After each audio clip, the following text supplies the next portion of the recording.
And when I'm looking at 1,000 applications where every student is saying, I'm empathic, I'm dedicated, I'm motivated, it means nothing.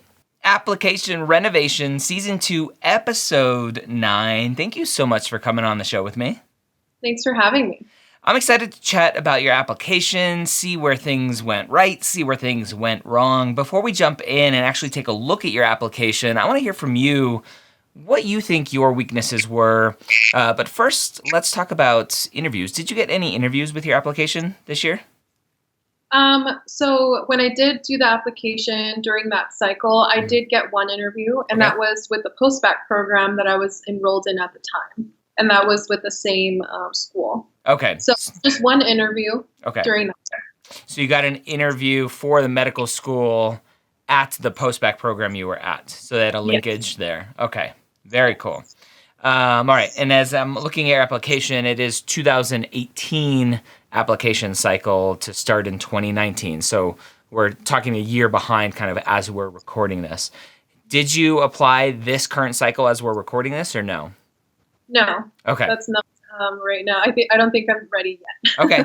What feedback, if any, did you get on your application?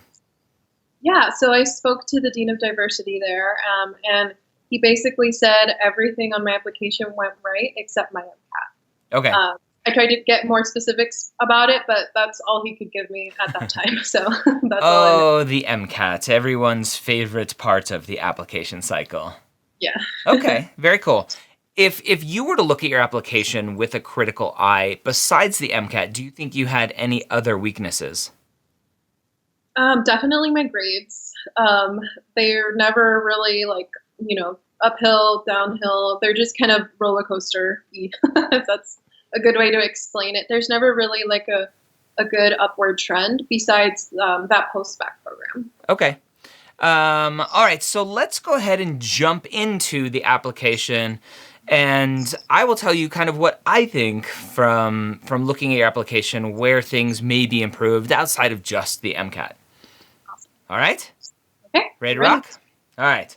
So we are looking at the AMCAS application here. And the first thing that I highlighted, not that it was bad, I highlighted it in red, but really just for the students looking at this, is you submitted July 1st, 2018, and it took over a month to get processed. So just one of those things that I always like to harp on for students is submit as early as possible so you don't have to get in line behind everyone else to get processed. So that's just the first thing here. And then as we're looking, we have your disadvantaged essay. And so we get to your disadvantaged essay, and I don't have a good example on me right now, but actually in a couple episodes of Application Renovation, I know we have another disadvantaged essay coming up that is different than this one. So in this one, as I'm reading this, I don't see any sort of overcoming, right? Any sort of, this is how I was able to push through, this is how I was able to take what I was given and succeed, this is how it shaped me. All I see from reading this is this was a struggle, this was a struggle, this was a struggle, this was a struggle, right? Which isn't necessarily wrong, it's just not very motivating, right? So as I read this, I want to see what your struggles were, but then I want to see how it shaped you as a person, potentially. Does that make sense? Yes, absolutely. Okay. So not necessarily wrong, right? You obviously have had to overcome a ton in your journey, and we would love the disadvantaged explanation to be 5,000 characters so that you can actually tell your story, and it's hard to do that in 1,300 characters. But so that's kind of the first thing is just show me the resilience in your disadvantaged essay. Obviously, I can see some resilience in the rest of your application, so it's not terrible. It just could be better. As we move forward, I'm looking at grades. And so I just highlighted the C's and a D here. And so lots of C pluses, some C's, an F, stupid human anatomy. Who needs that anyway? And we move on to your GPA, right? And so Your postbac, or so let me rewind a minute. When you said you got feedback about the MCAT score, was it from the postbac or was it from the medical school? It was from the medical school. Okay, so they were happy with the improvement in your postbac GPA. It was just the MCAT that was holding you back. Yes. Did you apply to DO schools? I did not. Why not?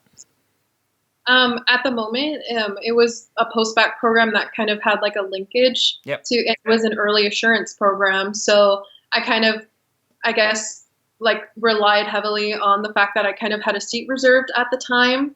And I was so burnt out and just so ready to just kind of get it over with that I don't know why in my brain I didn't think like to do it. And Okay. once I did get my MCAT score back, it was kind of like, well, I don't think I have a chance anyway. So Okay. I didn't. Okay. So just to highlight for the students watching, right? So if we look at your submission date was 7/1, your test date was 7/21, which you didn't get back until mid to late August. And so that was definitely like you've already submitted and oops, my MCAT score isn't where I want it to be. Were you surprised by your MCAT score or was that kind of in the range of your tests, your practice tests? No, I was actually above 500 when I was doing all my practice exams. Okay. We had the MCAT scheduled in the postbac curriculum to take it during that time. Okay. And so they had a very structured like practice MCAT every week. And throughout that time, it very well, it very well prepared me. And my scores were not where it was there because I feel like I had a lot of test anxiety that day. Yeah. So once that day came around, I think I don't know. Yep. It didn't work out as well as I would have wanted. Yeah. Real test day jitters are definitely something that a lot of students don't account for. Did you work during your undergrad? During my undergrad, I did have a few jobs. But during the postbac program, I actually worked just as a dog sitter so that I could, really focus on classes. Okay. All right. So obviously just looking at GPA wise, right, having your cumulative GPA still be below 3, the postbac at a 3.3, still not great, but definitely an improvement from where you were. So that's awesome. You obviously are great outside of the sciences, right, with a 3.8 cumulative undergraduate GPA. So that's really my biggest thing is GPA as well as the MCAT. The question is still, are you academically capable of doing well in medical school? Science classes are hard for everyone. They seem to be harder for you just based on the huge difference between your all other GPA, your non-science GPA, and your science GPA. So that's a potential red flag in there as well. But again, your postbac GPA definitely helps ease some of those concerns.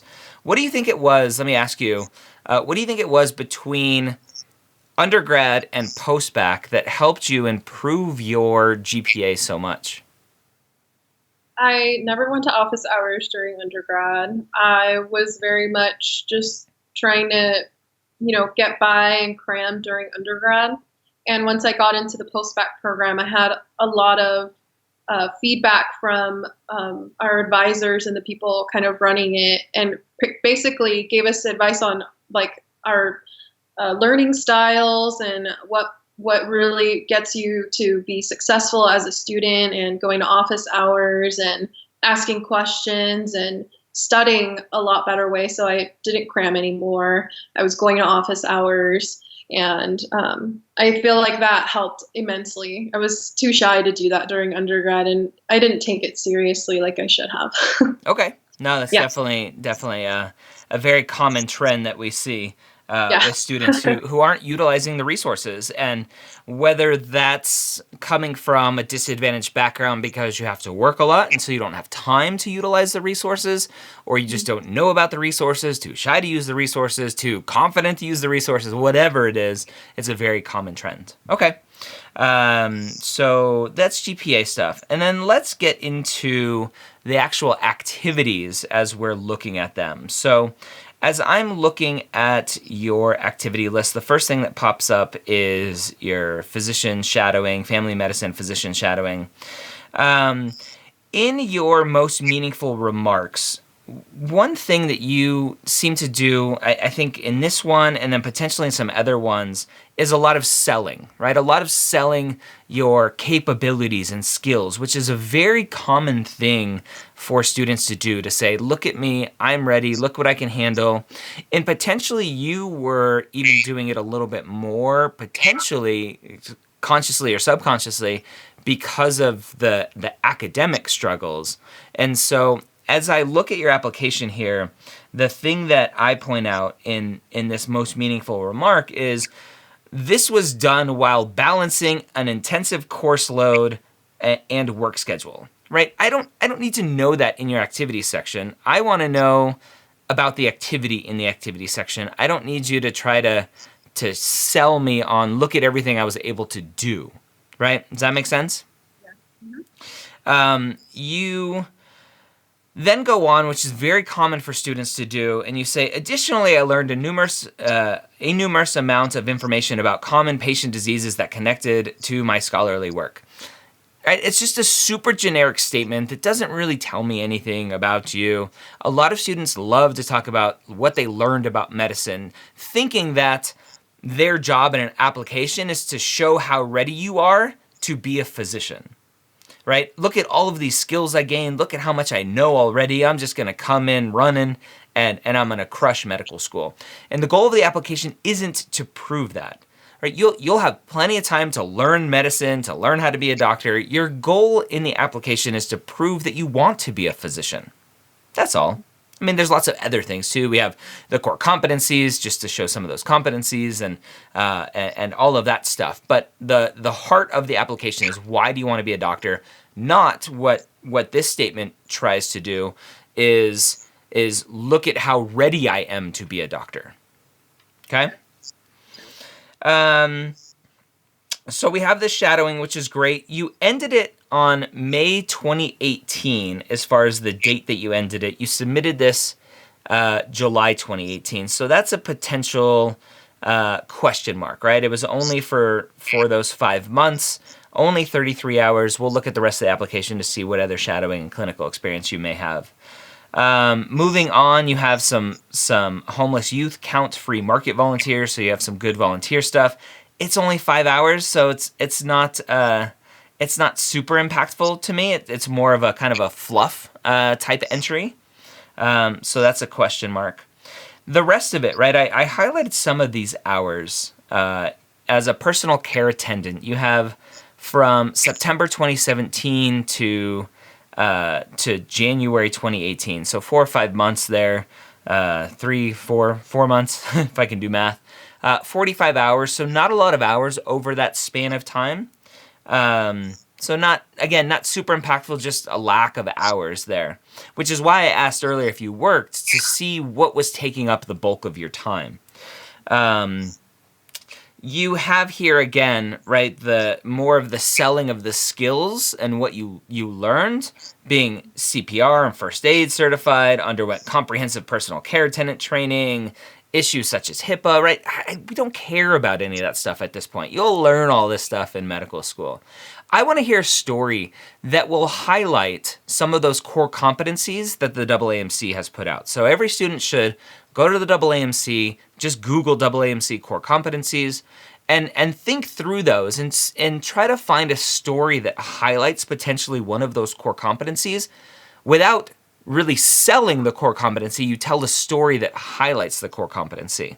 And that'll be much more impactful, much more memorable for the reviewer reviewing your application. Right, same thing with this remote area, medical, clinical interpreter. Right, tell me a story. You talked about just some very generic stuff. You would follow them around, interpreting, going from kind of station to station, whatever they wanted. I shadowed physicians from around the world, learned about volunteering as a healthcare professional, right? Again, it's not super impactful. It's just kind of, here's what I did, right? That's what a lot of students do, is here's what I did. Tell me a story that shows impact, okay? And you can do it. Trust me, you can do it in 700 characters. You have the dog walker on here. the dog walker story as a thing. The one thing I just highlighted on here is students love to capitalize things that don't really need to be capitalized as a point of emphasis. So you capitalized post-baccalaureate, right? That's not something that needs to be capitalized. Students love to do that. I don't know why they love to do that, but just a kind of a generic throw out thing. That wouldn't be something that someone reads and goes, oh my God, they don't know how to spell, whatever, right? It's just something that always stands out to me as just a very easy thing to avoid doing, to not draw attention to these weird kind of ways to write words. So that's that, right? And so for the students watching this, and for you, you can see I highlighted a bunch of the hours.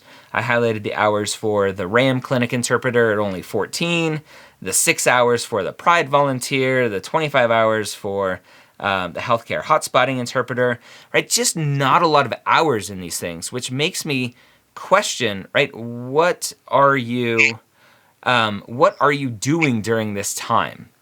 Okay? Like what's taking up the time? Why aren't your activities as long as maybe they should be or could be? And so again, I just have impact on the Pride volunteer. When I talk about impact for this type of volunteer activity, the question is, how many people were at these events? How many lives were impacted? Can you give me numbers that shows kind of your influence, your impact? Were you managing people, organizing people, overseeing people? Like how many people were you overseeing? Those types of numbers that show impact, that show me who you are. Okay? And again, you don't have to sell and say, look at all these people that I managed. It taught me leadership skills and teamwork skills and organizational skills and communication skills. I don't need that sort of selling. Just giving me numbers will help me understand those things. The student outreach clinical interpreter liaison, great number of hours, obviously something you've been doing. Again, the time ends on July of 2018, which is when you submitted. So my question for you is, did you continue that activity or did you actually stop it during that time? Yeah, so I actually stopped it because Okay. as soon as I finished my post-bac program, I actually came back home Aha. to where I live now. Okay. And so that's when a whole new set of experiences have been done since then. Okay. And that's a very common thing that it looks really weird on an application for students who do that, right? I stop my program, I'm out. And so on the AMCAS application, it looks really weird because everything stops. And so the reviewer is like, well, what's going on now? And there are opportunities in secondary applications typically to write about kind of what your plans are if you're not in school full time and what you're doing. Okay, so that answers that question. Again, the selling in your most meaningful experience, right? I want to know why it was meaningful to you as a person, not here are all the skills that I got. So looking at the application again, you have, as an interpreter, I was a fundamental component of patient communication with the students and doctors, right? Well, yes, that's what interpreters are. They are obviously a core part of the team doing that communication. Again, professionalism is a vital characteristic I developed for my future career, right? You're selling, I have professionalism, right? I don't need to know that. If you've been doing it for 600 hours for 2 years, you obviously have to be professional enough to not be fired. So you don't need to sell that to me. I exhibited cultural sensitivity, non-discrimination for every case, blah, blah, right? So just selling. Look at the skills that I have. I'm going to be a great physician. I'm going to be a great medical student. I don't need to know any of that. Tell me a story, right? Just connect with me as a person. Don't try to force feed me all of this stuff. Okay? So again, research lab. Students really love to talk about, and I highlighted for this next batch of recordings for Application Renovation, there's a few students who did the same thing, where you talk about the importance of scientific discovery in the medical community, right? And students will say this in a bunch of different ways. Like I learned the importance of research and delivering high quality patient care, whatever, right? Again, that's not the objective in this storytelling. The objective is connect with me as a human. What was your impact on this role? What was the role's impact on you outside of understanding that science is important, right? We all understand that science is important, research is important. Again, the sales pitch, right?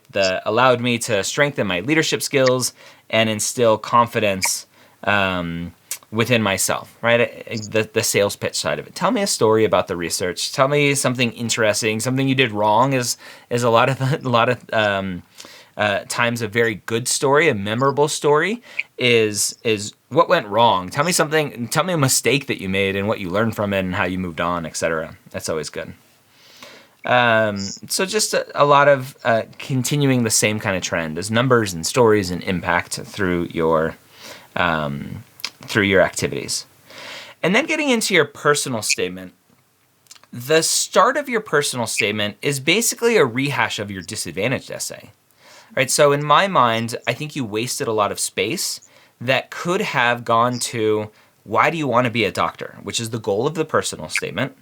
Why do you want to be a doctor? And not let me continue my story of my disadvantage and the obstacles I've had to overcome. Okay? And so we get to the end of the second paragraph, and it says, my own experiences flourished while guiding me to the path of becoming a physician. And my question that I wrote down here is why? The goal of the essay is tell me why you want to be a doctor. And you just throw out this statement about, hey, I have this path of becoming a physician, but I still have no idea why you have this path of becoming a physician. Right? I really need to understand that you understand what you're doing and why you're doing it and all of this fun stuff. Okay? You say here, during my undergraduate career, seizing the chance of becoming a medical interpreter at the student outreach clinic solidified my career decision. Again, why? I'll ask this over and over and over and over again. Don't just give me statements. Tell me why. Show me why. What was it about being an interpreter that solidified your decision? Okay? Again, some more selling in here. You have my comfort for interpreting at home led me to the opportunity of demonstrating my knowledge in a professional healthcare setting. Right? Again, I don't need to understand that you're comfortable in a healthcare setting. I just need to know why you want to be a doctor. I want to read some stories that show me some of these core competencies, and then I want to bring you in and talk to you and get to know you. Okay? Again, a very, very common thing, right? The next one I have highlighted, I have gained exposure to the unsurmountable healthcare needs. Right? Again, you're so focused on, I'm ready for this. I've been exposed to it. I understand this, and I don't need to know that. It's a very common mistake that I think students make is they're so focused on, I'm ready for this. I'm prepared for it. I have the skills for it. I'm determined. I'm motivated to do it. And I just go back to, I just want to know why you want to do it, right? There's a lot of super motivated, super dedicated, super hardworking people that have no business being physicians because they don't want to be physicians. And some of them are going down this path because they think they want to be physicians because they like Grey's Anatomy and Scrubs and whatever the doctor show of the day is, right? I want to know why you want to do this. Right? Again, super selling statement. I am empathic towards the doctors and the patients, right? Just selling. I'm ready. I'm empathic. I'm motivated. I'm dedicated.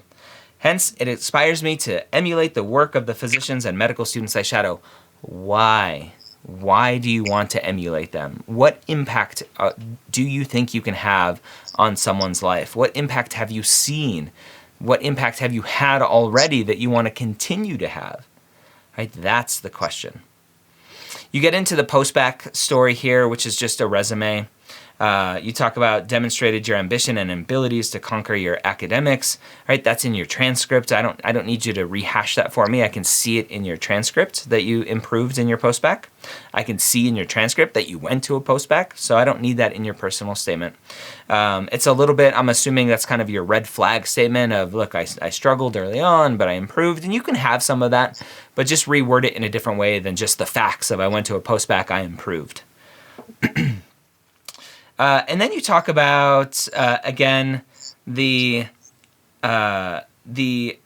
importance of self-awareness, the ability to regulate thoughts and emotions. I don't know what that is in there for. It's almost like just jokingly, right? I went to anger management. I'm able to regulate my thoughts and emotions. Like, whoa, is there something else you're trying to tell me here? But it was just a question like, why is that in there? How is this important to me? Was this a potential reason why you struggled in undergrad? Is this what she's trying to tell me? So that's some questions there.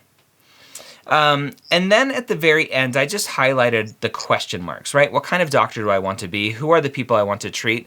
I'm not a fan of asking your own questions to yourself in a personal statement. To me, it's not very impactful writing, and I think it's a waste of space. Just tell me your story. Tell me everything that you want to tell me. Show me everything that you want to show me. Don't ask rhetorical questions and then answer them following that. So at the end of this, I have no idea why you want to be a physician. I just understand what you've done and that you're telling me that because of those things you want to be a physician, but I don't understand why. And so that's a very impactful thing that you're missing, okay? Your story, which is super common, the story behind everything. And that's why I have a shirt and stickers, and your story matters, right? Your story really, really matters in your application for a medical school to understand who you are, to understand your impact that you're potentially going to have on their class and on your patients in the future. And then your school names were crossed off, mistakenly kind of redacted for the schools that you applied to. Not a big deal, but it looks like obviously the early assurance, so early decision for the one school that you had the linkage with through your postbac, and then it looks like you added some more schools after that. So, with all of that said, what are your thoughts? What are your questions? Yeah, I can definitely understand why you see a trend with all of these things, because I actually got advice through my postbac advisor to do the activities section a certain way. Yep. Kind of like tell people what you did. So the description should be what it, like the organization is, where it came from, whatever, and then explain what you learned from it. Yep. So that was exactly what I did throughout my activities section. So I could definitely see how you pointed that out. And that was the feedback I had gotten at the time, but I'm more aware of it this time around. And the personal statement was kind of, they wanted like a little chunk of, the postbac and what it did for you. And then at the end, what kind of doctor you wanted to be. That was something that was kind of advised for me to do. Mm-hmm. And so I kind of added it into there. So a lot of it was kind of advice that I was given through them. Yeah. And at the time, what I did, because that's what I guess they were looking for. So I tried to follow it as best as I could. Yeah. Unfortunately, let me tell you why I disagree with that advice, right? And lots of advisors give that advice, but let me tell you why I disagree with it. So let's talk about just any sort of generic clinical experience, right? To say, oh, right, you didn't have it on here, but hospital volunteer.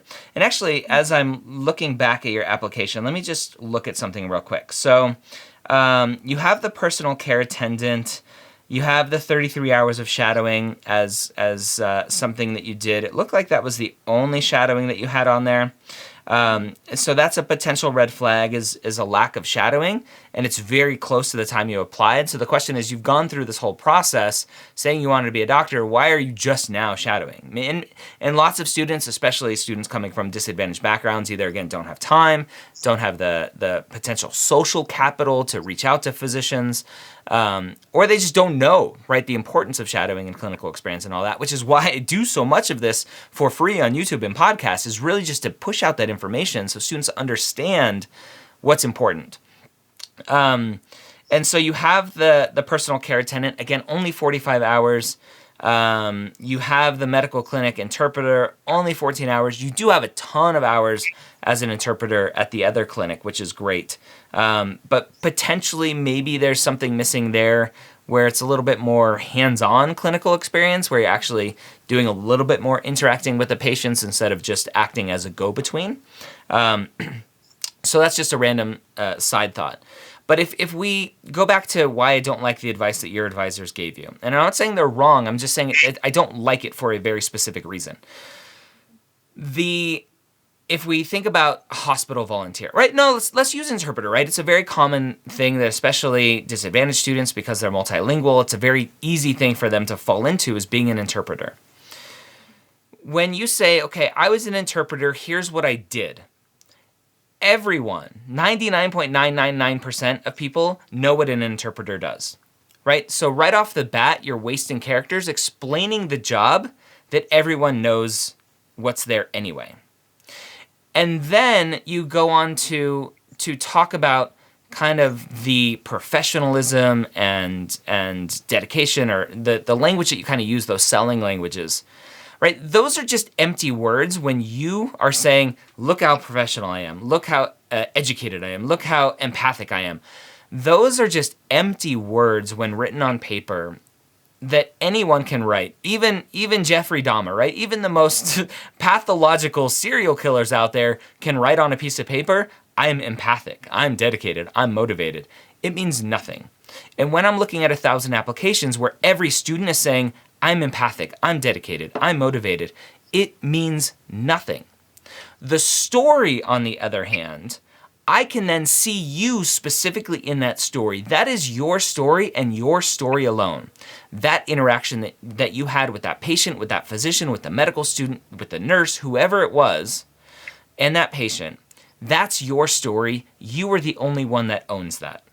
The experience that you have with that, the reflections that you have with that, I can see so much about who you are through that story than you telling me that you're empathic. Okay? And then the learning statements that students love putting in there, because that's what advisors say to do, again, are very generic, right?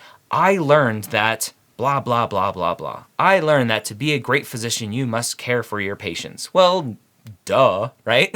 That doesn't tell me anything about you. That's just a super generic statement. And again, as a reviewer, I'm not looking for students that understand that to be a good doctor, you have to be empathic, right? It's not like I'm going, oh my Lord, we finally found someone that knows that you have to be empathic to be a good doctor. I want to interview you, right? Yeah. That's just not going to happen. But if they can see that story and go, wow, right, this student's really empathic. I can see that through the story without you writing, I'm empathic.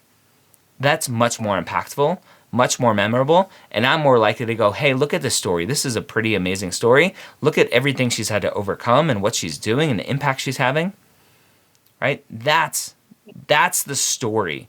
That's where an application shines, not the way that your advisors told you to do it. The way that your advisors told you to do it is super formulaic, so it's easier for them, it's easier for students, but it's much less impactful for the readers reviewing an application. Yeah, that helps a lot, and it's definitely something that I wasn't sure, in the future, if I was to reapply, what I could do to explain more, talk more about my experiences, and now I know what to change, because being a reapplicant, you don't really know if you keep, your experience is the same, you don't know how much you mess with it, your personal statement, disadvantaged. I was very unsure of, what to do, because, I can't just kick it out and say that it didn't happen, or do something. They have to stay there, but explaining it is what the information I needed. So thank you for that. You're welcome. Well, hopefully this is helpful for you. If you have any other questions, just shoot me an email, and good luck with your next application cycle. Okay, thank you so much. I appreciate it. You're welcome.